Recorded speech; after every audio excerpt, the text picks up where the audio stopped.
Bawat araw ay may dalang mga posibilidad ng tagumpay o kabiguan, ng ligaya o lungkot. Kaya marapat lamang na tanggapin si Jesucristo bilang tagapagligtas at Panginoon. At matapos yun ay panariwain ang katapatan at paglapit sa Kanya bawat araw o day by day. Ang day by day ay naglalayong umalalay sa pang-araw-araw na pamumuhay Kristiyano.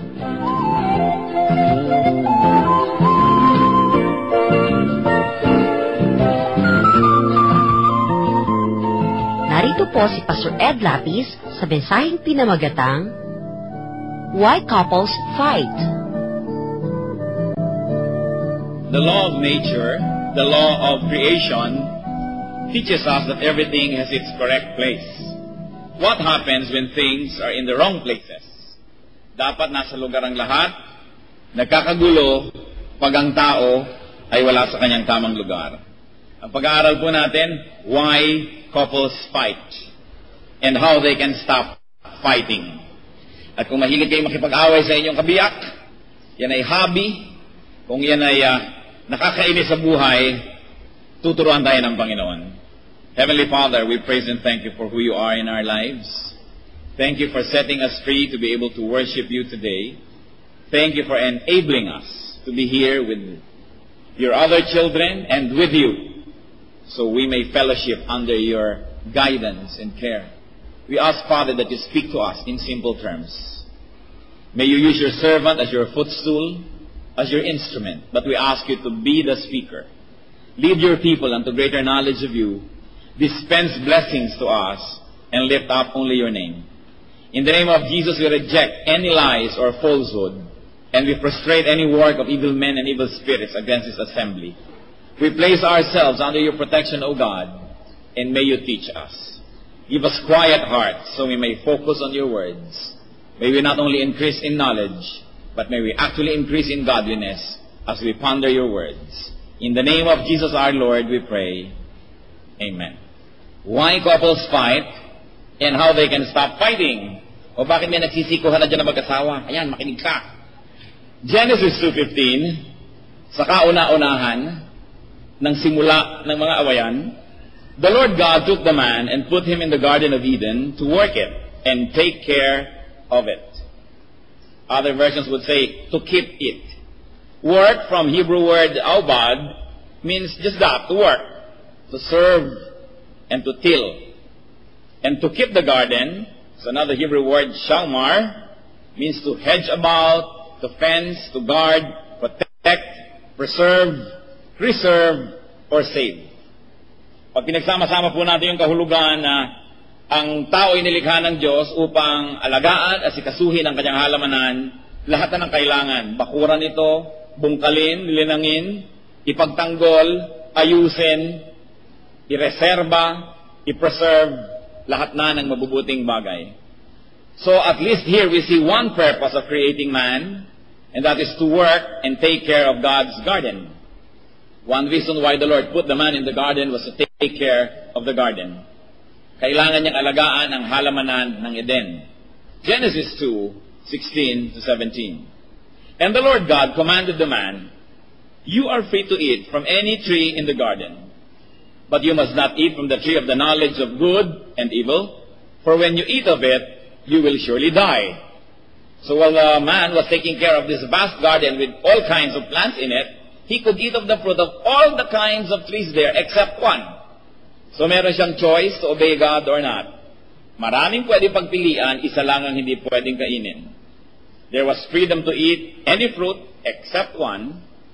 So the restriction was, do not eat this particular fruit, the fruit of the tree of the knowledge of good and evil. And the result of the disobedience, instant death. Genesis 2:18. The Lord God said, it is not good for the man to be alone. I will make a helper suitable for him. So alone.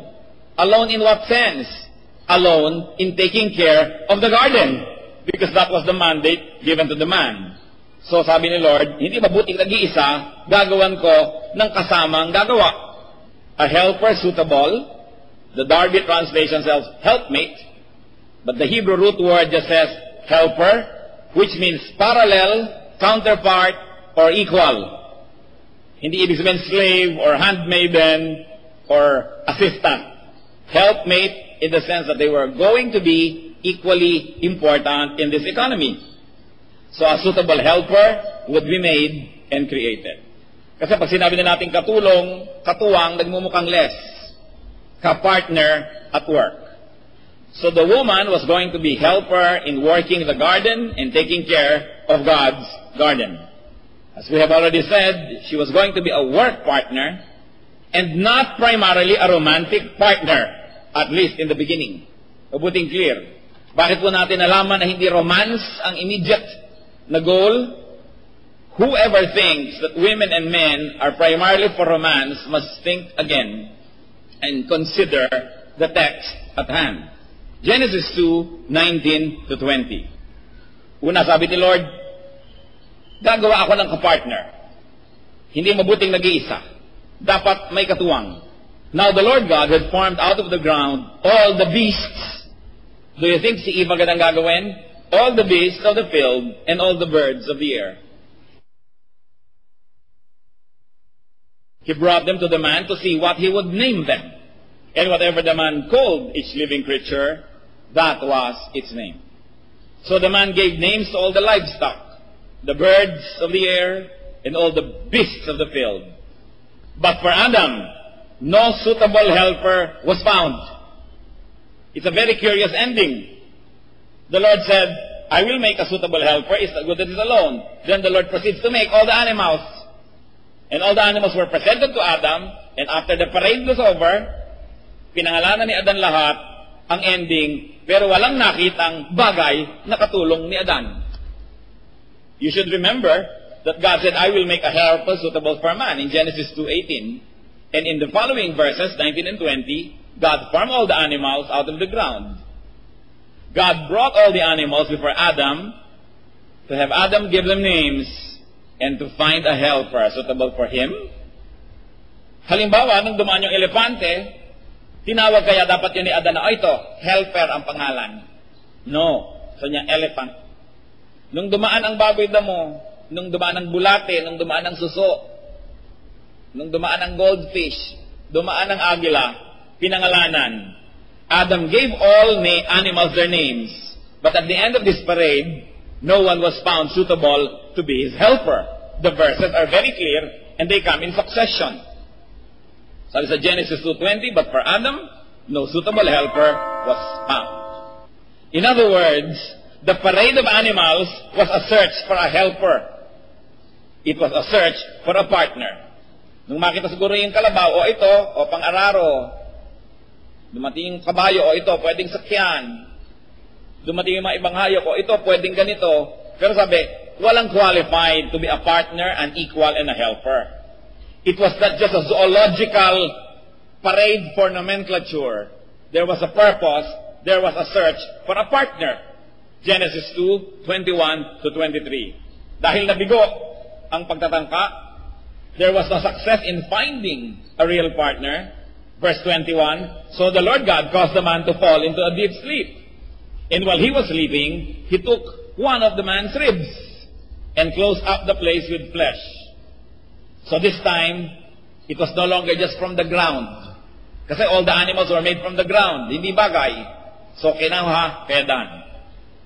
Then the Lord God made a woman from the rib he had taken out of the man, and he brought her to the man. The man said, this is now bone of my bones, and flesh of my flesh, pasado.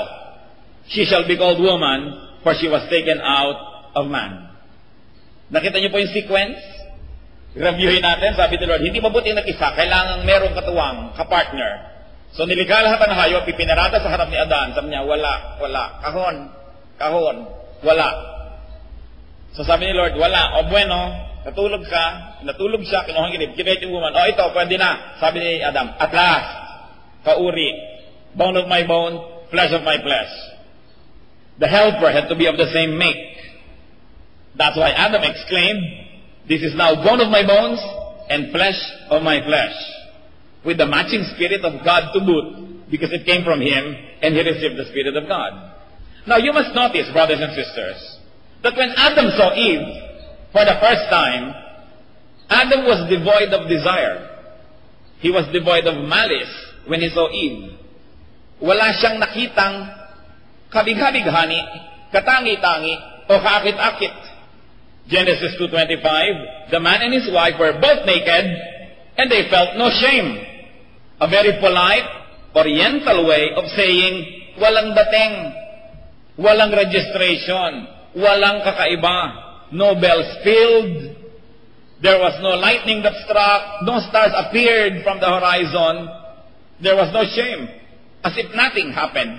And they were naked. It means there was no sexual attraction, there was no sexuality at the beginning. He did not see an object of lust.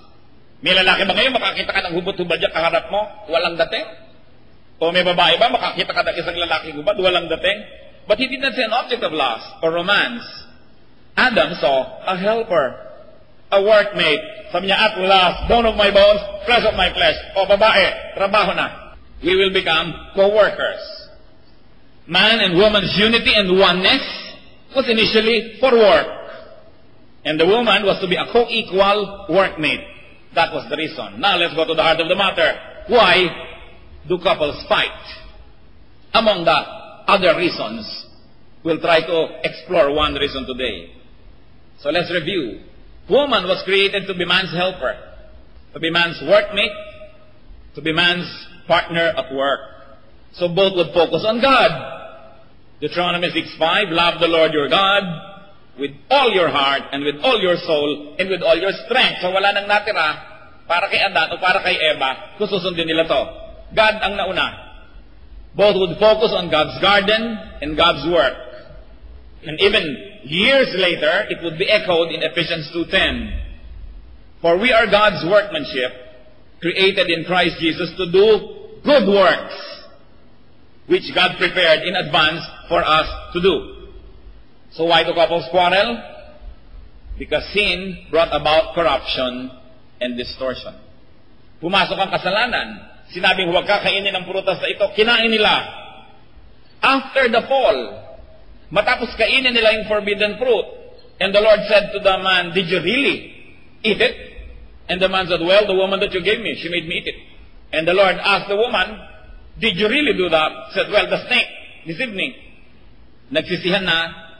Sabi Lord, bueno. What is done. You have broken the commandment. It will start a series of actions and reactions, which is the result of your sin. And one of that, sabi niya sa babae sa Genesis 3:16, your desire will be for your husband, and he will rule over you. It's very interesting. Your desire will be for your husband, and he will rule over you. As a result of things going wrong, going out of their orbits, and going out of place, the result was that your desire will be for your husband, and he will rule over you. Now, this word desire is from the Hebrew word teshukau, meaning to stretch out after, yung pakaabot-abutin, longing, pagnanasa, paghahangad, pagkagusto. And the root word is the Hebrew shuk, which is to run after, maghabol, to run over, kumubabaw, and to overflow, magpakaapaw-apaw. So pag pinagsama-sama mo to, sabi ng Panginoon sa babae, kasi kumain ka at hindi mo sinunod ang utos ko, isang resulta niyan, ang iyong desire ay magiging para sa lalaking ito. Siya ang iyong hahangarin, siya ang iyong gugustuhin, hahabol-habulin, at wala kang iisip-isipin kundi siya. Bakit? Dati sino? Ang Diyos. Dati yung work ang kanyang priority. Ngayon na magiging priority niya ang lalaki.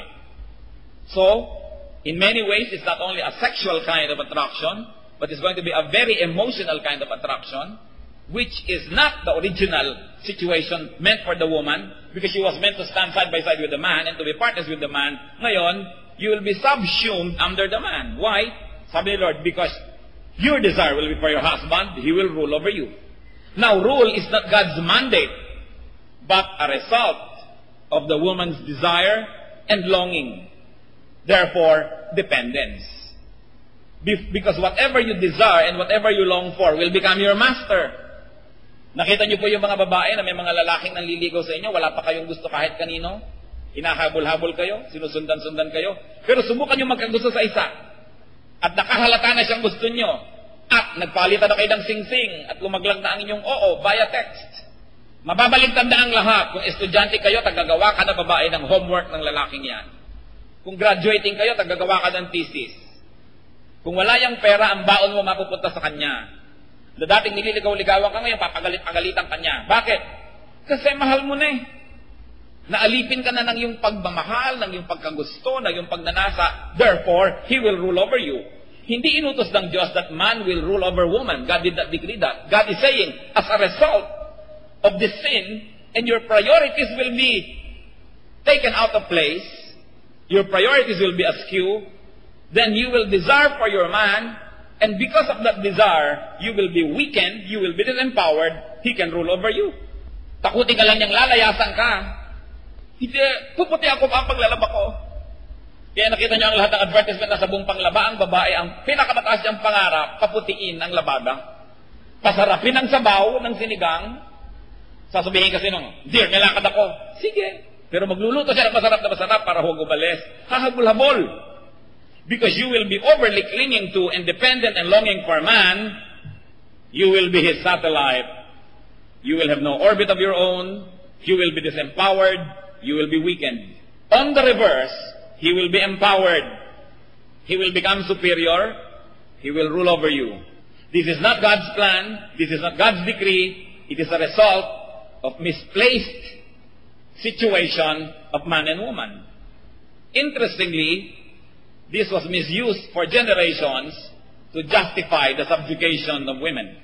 Pagka may babaeng umaalma sa asawa, sabi, oy, sabi ng Diyos, man will rule over you.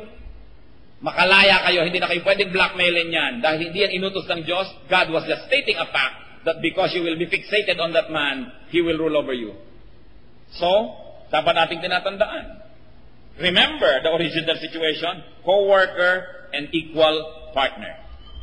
Most husband and wife quarrels spring from the woman's longing for, dependence on, and focus on the man.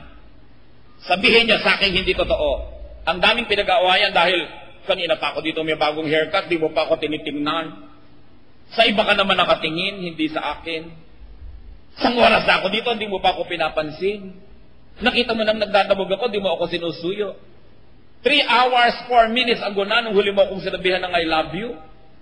Hindi mo na ako sinasabihang maganda ako. Hindi mo na aalala birthday ko ngayon. Nalimutan mo ang anniversary natin. Hindi mo sinasabing masarap ang luto ko. Tapos ito pa, tinutulog-tulugan mo na lang ako. Siyempre, yung babae, pag sabi niya, oh, matutulog ka na. Siyempre, ang gusto niyang sagot, ako pa. Dahil magdadabog yun, pag natulog ka nga. Bukas, wala ka almusal. Tutong ang almusal mo. Pero pagka kumakanta ka tapos habang nagsasangag, hindi mo siguro tinulugan. Kaya, ang moral lesson, di ba? Ibili ng multivitamin sa Mister. Once more, pang-uto ng mga advertisement sa mga babae. Kasi hindi mabili ang mga vitamin nila, i-equate mo sa attention ni Mister sa kanyang energy. Bilihan naman ng mga misis. Una-unahan sa butika. Dahil nga, naging focus na ng attention niya, mapansin, ma-appreciate, mamahal, na hindi naman ganun ang original. And most husband and wife quarrels spring from its reverse. Man's continued focus on working on the garden, in fact, work. Tandaan nyo, kinreate yung man to work the garden. Kinreate din yung woman to help work the garden. Nung nagkasala, yung woman na iba yung priority, hindi na yung garden. Yun ang attention ng husband and desire for the man. But, the man was not changed. He was still focused on his work. Kaya ang daming pinag-aawayan ng mag-asawa, yung work, puro kadalang trabaho. Puro kadalang OT, puro kadalang trabaho, hindi mo na kami pinapansing mag-iina. Nagdadala ka na lang ng sweldo, pero hindi mo na ako hinihima sa batok ko. So, Hindi kasi naiba yung priority ng lalaki, yung pa rin. Hindi natin yun na-justify, na-excuse yan for being negligent husbands, okay? Pero yan ang pinagkaiba ng lalaki at babae, generally speaking ngayon. Yung babae, naghahanap ng laging atensyon ng lalaki, sa kanya kasi yun ang pag-ibig. Sa lalaki naman, sabi mo, mahal mo ba ako? Oo. Ba't hindi mo sinasabi? Kita mo nga trabaho ko na trabaho para sa inyong mag-ina. Kasi ang definition niya ng paggawa niya ng role at ng kanyang pag-ibig, that is going to provide, that is going to work, kasi yun yung naka-built-in sa kanya. Dahil yun ang madalas pag-awayan dahil nagkaiba nga sila ng priority. The fall did not change man's focus, but only made it more difficult. Therefore, more work would be required, less attention for the woman if the man is not creative in using his time. Dahil kung ang naging result sa babae, you will long for your husband and he will rule over you. What was the result on the man? Genesis 3:17-19. To Adam he said, because you listened to your wife and ate from the tree about which I commanded you, you must not eat of it. Cursed is the ground because of you. Through painful toil you will eat of it all the days of your life. It will produce thorns and thistles for you, and you will eat the plants of the field. By the sweat of your brow you will eat your food, until you return to the ground, since from it you were taken. For dust you are, and to dust you will return. Anong naging bunga sa lalaki? Mas mahirap na ngayon na maghanap buhay. Humirap na makakuha ng kakainin. That's why more effort, more work, less attention na naman dito kay babae na ang kanya na maging orientation is attention, attention, attention. Kaya laging nagkakagulo. And, pay attention. Who become big candidates for extramarital partnership with the man? The secretaries and the accountants. Because they are the ones who are with the man at work. Tell me if that's not true. Nagiging dependent yung lalaki sa accountant niya. So mamaya, debit, credit, kurot ang nangyayari. Kasi, naiintindihan ng accountant niya, yung negosyo, pero yung asawa, hindi naiintindihan. Wala na silang mapag-usapan ng asawa sa mesa, kundi masarap ba? Maalat ba? Maganda ba ang unan?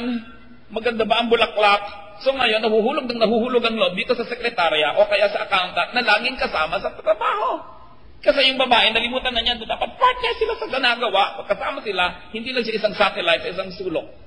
Kaya isa pa na, kandidato na maging kerida, business partners or associates. Because they are the ones working side by side in the garden. How now to solve the problem? First of all, women should be released from the consequence of sin, the curse of sin, through the power of forgiveness, through the Lord Jesus Christ. Kaya ang turo, repent. If you have repented, you have accepted Jesus into your heart, and you follow Him and His steps towards the kingdom of God, and you have a new life, then you must bring back your priorities to where they were, to be partners of man, and not just to be a satellite. Not just to be an admirer waiting to be admired back, but to be productive, to be fruitful, because all the more that you women will be interesting to the men. Because you are fruitful, because you are not overly dependent like a clinging vine, you'll become more attractive. You will become the object of his attention. Kaya kailangan bagong buhay, bagong style pag nasa Panginoon na. 2 Corinthians 5:17, therefore, if anyone is in Christ, he is a new creation. The old has gone, the new has come. Now, it doesn't mean na kung nag-metalyan yung asawa mo, nagtatanggal ka na rin ng mga gulong at nag-vulcanize ka na rin, ginang. Kung nasa bahay ka, nagpapalaki na yung mga anak, nag-aasikaso doon, dapat clear sa husband mo na yun ang partnership mo sa kanya, na hindi kanya kakainin, dahil kung magbabayad siya ng tubero, magbabayad siya ng cook, ng planchadora, ng labandera, kung magbabayad siya ng nurse, caregiver, kulang pa ang ine-entrega niya sa'yo. Dapat alam niya yun na hindi kanya pakain. At saka yung mga wives, sabi, ay, housewife lang ako. Anong lang? Ba't mo nilalang-lang? If that is your partnership with your husband, because you are not directly in the business or in the work outside the home, your husband and you must be clear about this, that is your part of the partnership. That makes you equal. Na hindi kanya dependent. Dependent lang ako ng husband ko. Bakit dependent? Kasi ine-entregahan lang. Pero siya naman yung, mami, nasa ng panyo? Mami, nasa ng medyas ko? Mami, tuwalya? Nasaan dito ang sabon? Nasaan dito ang ulam? Nasaan ang kutsara? Yun ang dependent. So, merong interdependence, merong partnership. So, just mean, dependent lang ako, nagmumukha ka tuloy pakainin. Meron pa mga husband, ito nga yung pera ko, itong bahay ko. Ano? Kung hindi binantayan ng asawa mo, matagal nang nanakaw ng iba. Kung hindi inaalagaan yung mga anak mo, kung saan na napunta. Tapos, inyo yan. That's conjugal. And women should return to the original purpose of creation.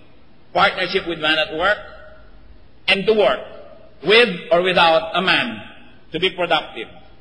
To be side by side with man at work, to divide the work with man, and be similarly focused on work. A woman would do well to work by herself if needed, and to have her own work, her own orbit, her own garden, because that was the original design. And how else can women be free from this difficulty to control and put in perspective, to put in proportion her longing and desire for her husband? Kitang-kita niyo naman, Adam was created without a man or a woman's involvement. Jesus was conceived without a man's participation. So a woman can survive, live and thrive even without a man if that should be necessary. Tigilan mga kababaihan ang mga dramang bukid na tulad nito. But I won't last a day without you. I won't last a day without you. Ano nang kausap niyo? Diyos o lalaki? Kahit sino pa yon. Hindi yan totoo. With God, you can do everything. Hindi nyo kailangan maging baging na nakapulupot. Bubuntot-buntot, susunod-sunod, ayaw na sa'yo, nagpipilit ka pa. Kaya aalis na ng pinto, nakahawa ka pa sa binti niya. Tigil-tigilan yung mga ganyang hopeless surrender. Impossible to live with you, but I know I could never live without you. Naku ha! Hindi dapat sinasabi yan ng mga Kristiyana. Impossible to live with you, but I can never live without you. You know, this is how multimedia deceives people into thinking that they are other people's satellites. But God created us in His image. Man and woman in the image of God. Clothed with dignity. Empowered by the Spirit of God. Do not be anybody's satellite. Be loving, be giving, be forgiving, but don't be dependent. Kasi sinasabi ni Lord, sa Bible, love the Lord your God with all your heart and with all your soul and with all your mind. Alam nyo kung ano nagiging problema? Kaya yung mga babae na aape, because they love the man more than God. And your love can enslave you. But of course, on the reverse, nababalik na din yan. In our twisted world, this can be reversed. It is the man who can be desiring, longing, clinging, and dependent on the woman. Pwede rin niyang mapalitan. And in that case, the woman rules. Parehong hindi tama. Mga kalalakihan, itong pinag-uusapan natin, hindi lisensya para pabayaan nyo inyong asawa. Pinapakita lang natin yung biblical premise, bakit sila mapaghanap. But men can be more understanding, especially if their wives have not matured yet in the Lord. If the wives have not realized these dynamics yet, or they are Christians but they backslide to being clinging vines, you can be more loving. Colossians 3:19, husbands, love your wives and do not be harsh with them. Remember na kaya wives, kasi husbands. Hindi one husband, love your wives. Hindi Husbands, plural, mahalin nyo ang kanya-kanya at inyong asawa. Yan ang pinakapagandang pananagalog doon. And of course, you will not die if you are more loving and assuring and sensitive and love the woman on your own initiative. Kung minsan man tanggal lang ulo, kagaganyan, hindi mo papapansing bagong gupit ang buhok. Nagkanda paso-paso na, tatalsikan na ng lahat ng mantika, hindi mo malag mapuri ang niluto. Part kasi of the fallen nature that the woman's desire will be for the husband. So help the women, help your wife to rediscover her restored sense of personal dignity, that she will last even you're not there if God is in her heart. Kaya inuuna natin ang Panginoon. Lalaki ka, unahin mo ang Panginoon. Babae ka, unahin mo ang Panginoon. And everything else will fall into place. Husband and wife are supposed to be partners at work. And work at home is difficult work. Kapartner mo yan pag nasa bahay. Be in your proper places, and the relationship would be less troubled. It will be less troublesome. Psalm 148:3-6 says that God created the sun, the moon, and the shining stars, the heavens and waters, and He set them in place forever and ever. What are we trying to find here? That everything, everyone has his correct place. Lumagay sa lugar. Babae, hindi ka nilikha ng Diyos para maghabol-habol at gawin mong ambisyon ang mapansin. Be productive, work in your garden assigned to you by God, and that will even make you more interesting. Men, just in case that the woman in your life is still in this mode, be more caring, be more understanding, and assist her, help her to find herself again. And man and woman should return to God. Malachi 3:7, return to me and I will return to you, says the Lord Almighty. Mga babae naman, kung hindi kayo laging naaalala, alalahanin nyo na lang na kaya lang kayo naging ganyan dahil nga bunga ng pagkakaiba-iba ng mga ayos ng mundo, naging fixated tuloy kayo sa atensyon.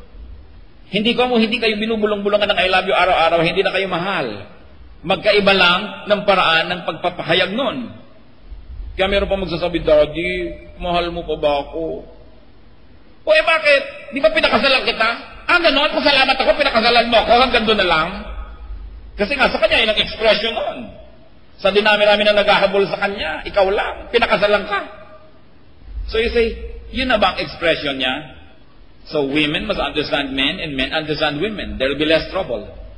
And both man and woman should go back to God's original intention for life. For man and woman. For humans. Genesis 2:15, the Lord God took the man and put him in the Garden of Eden to work it and take care of it.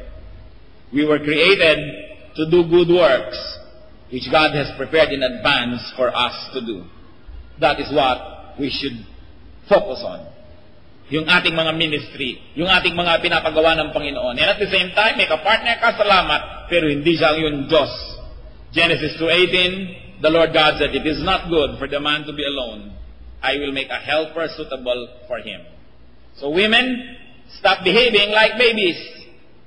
Paano naman, 70 years old na, baby pa rin ang pangalan, Lola baby, Lola baby. O ibigay mo ito sa Lolo boy, Lolo na rin, boy pa rin, kaya may mga extended childhood. We should reclaim our dignified and co-equal status, both men and women. Focus on God, focus on the garden, and you will have less quarrels. Because you're focusing on each other too much. And therefore, the other person falls short of your expectation. Therefore, the problems. So be helpmates. Heavenly Father, we thank you for who you are.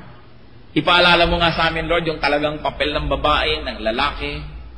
Kung ano sila sa harapan mo, anong dapat pinagkagagawa nila sa buhay.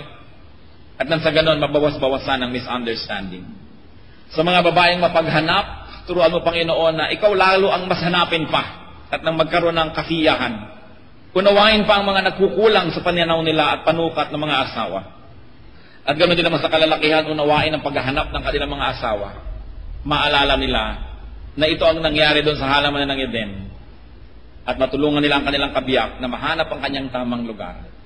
Panginoon, sa mga mag-asawa na narito ngayon, nakikinig ng mensahe, kung itong mga dahilan na itong pinag-aawayan, ipakita mo ang practical na paraan para maging pagpapala sa kanila ang mensahe nito. Kung sila yung mga anak, mga biyanan, magulang, ituro mo sa kanila kung paano sila magiging pagpapala sa mga kilala nilang mag-asawang lagi nag-aaway dahil sa mga bagay na ito. Nawa ang iyong kapayapaan, dumalaw sa aming mga tahanan, maghari sa mga mag-asawa, at malagay sa tama ang atensyon na hinihingi, inaasahan at ibinibigay sa kabiyak. Mga kapatid, imuko tayo sa presensya ng Diyos at magbulay-bulay. Mga kababaihan, kung kayo ito, alam niyong dapat gawin, kung may dapat pagsisihan, ayusin. Mga kalalakihan, kung kayo naman ang dapat magbigay, mag-ayos. At kung hindi kayo yung may problema sa inyong asawa, hindi kayo involved dito, pero surely, baka magulang nyo, mga kapatid nyo, mga kamag-anak nyo, kaibigan, may ganitong problema, pray for them. We hear God's word, not to increase in knowledge, but to be equipped to obey God. Let our lives be obedient to the original intention of God for man and woman, for husband and wife, to work together in God's garden as partners. Let's be silent before the Lord and let the Spirit of the Lord minister to us as we need to be ministered to.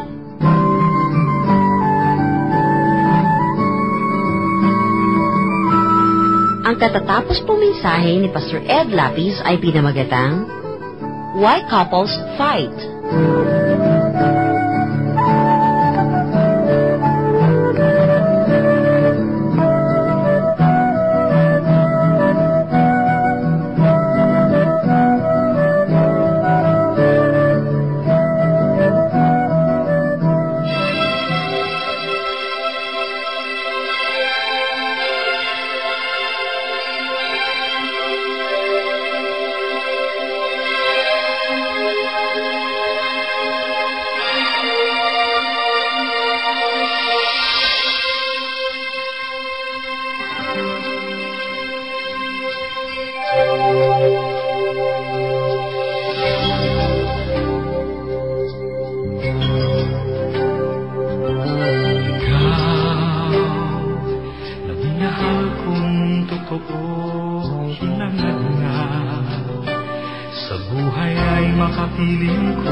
Dumako po tayo sa mga hiyas ng bayan, mga kayamanan po ng ating lahi, ng ating lipi, na maaaring nating pagyamanin, kilalanin, at itampok. At ito po ay ating ipamana sa mga darating pang henerasyon. Ang atin po ngayong itatampok na hiyas ng bayan ay ang ating mga kasabihan. Marami po tayong magagandang mga kasabihan. At bakit po kayamanan ng bayan ang mga kasabihan? Sapagkat ito po ay mga karunungan na naipon, sinala, niliglig, binuo ng panahon. Sa tagal ng ating mga karanasan bilang isang bayan, bilang mga mamamayan, bilang tao, ang ating po mga ninuno ay nakabuo ng mga salawikain na nakabase sa mga mahahaba, matatagal at malalalim na mga karanasan. Kaya dapat lamang namang pahalagahan ng mga kasabihang ito, sapagkat hindi naman tayo basta-basta makaka-invento ng kasabihan sa loob ng isang araw o isang linggong karanasan. Kailangan po ang mahabang pag-oobserba sa buhay, pagdidili-dili, at pagkatapos po ay pagbubukas ng isip. Ang ating pong kasabihan na itatampok sa araw na ito ay galing sa Katagalugan, ang kahoy na likot baluktot, hutukin hanggang malambot. Kung lumaki at tumayog, mahirap na ang paghutok. Talaga nga naman po, tamang-tama. At ito po ay galing sa UP Cultural Dictionary for Filipinos ni Thelma B. Quintanar at mga kasama. Uulitin ko po ang kasabihan ito. Ang kahoy na likot baluktot, hutukin hanggang malambot. Kung lumaki at tumayog, mahirap na ang paghutok. At siyempre, ito po ay hindi naman talaga tungkol sa mga kahoy ang pinag-uusapan. Bagamat, napakaganda po nung nakikita natin dito na imagery.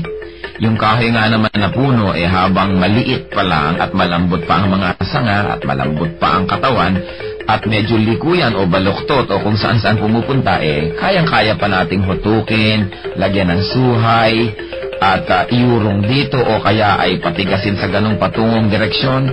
Subalit kung yan ay malaking-malaki na at punong-puno na, hindi na natin yan pwedeng maiba.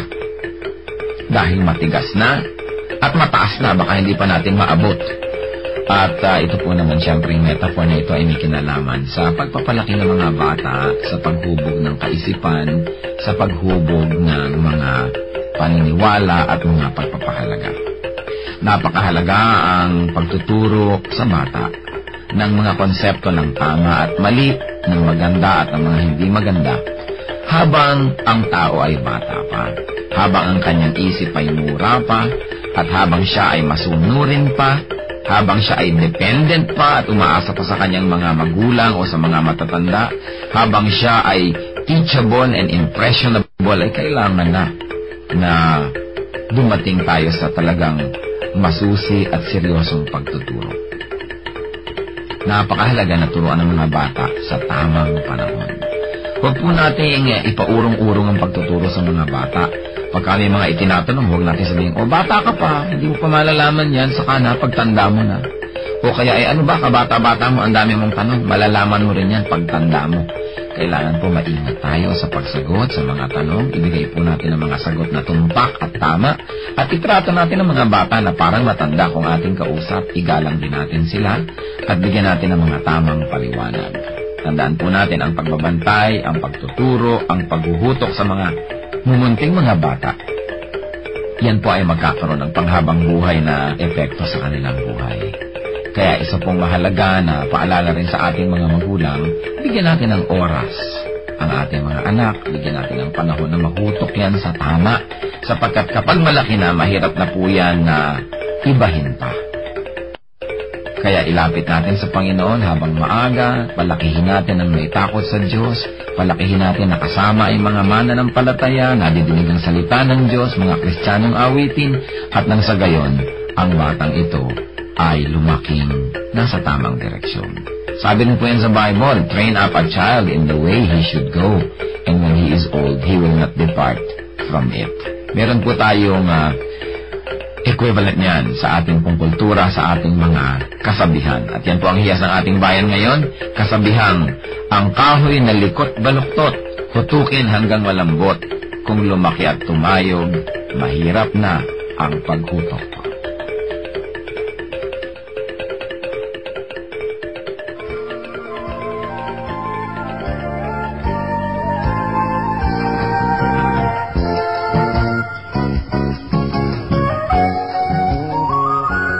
Oras na po para pansamantalang magpaalam ang programang Day by Day. Nawa po ay napagpala kayo ng programang ito. Hanggang sa muli, magandang araw at mabuhay ang Panginoong Hesus.